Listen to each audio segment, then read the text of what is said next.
Alright, number 7. Number 7 is another decay function, exponential decay. And again, how do I know that? Because I look at the 1/3. It's between 0 and 1. 1/3 is between 0 and 1, so I know it's going to be an exponential decay function.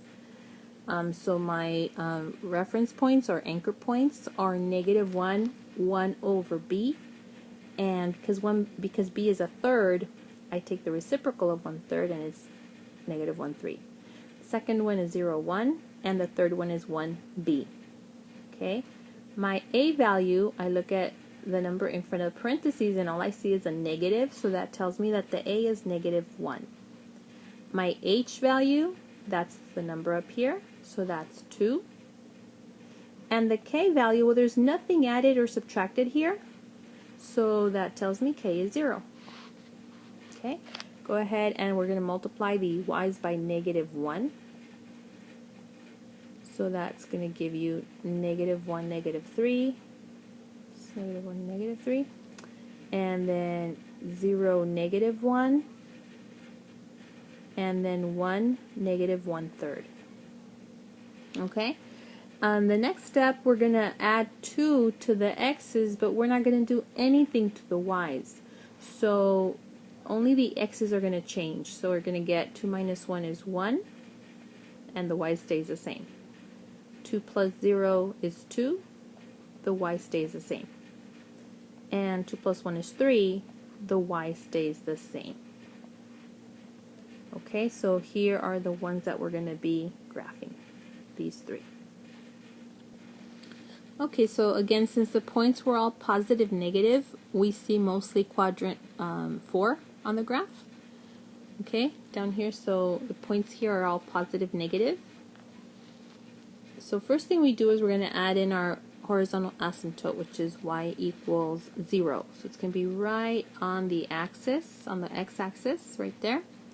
And then we're going to plot the points, 1, -3. And then 2, -1. And then 3, -1/3. So 3, it's approximately right there. Connect the points. And there you have it. Okay, the domain, all reals. The range, all y such that y is less than 0. The horizontal asymptote is y equals 0. Now y-intercept we have to calculate because, again, it's not one of our 3 points over here in the green. So we have to calculate the y-intercept. So remember how we do that. We replace the x with 0 and go from there. Okay? So here you see we took 1/3 to the -2, which becomes 3 to the +2. But notice how the negative right here stays. Okay, because this -2 in the exponent, the negative in the exponent, only affects the base number, okay, the one in parentheses. So once you simplify this part, now we include the negative. Okay, so the final answer is -9. Now I could probably show it on here, 6, 7, 8, 9. It would be right here.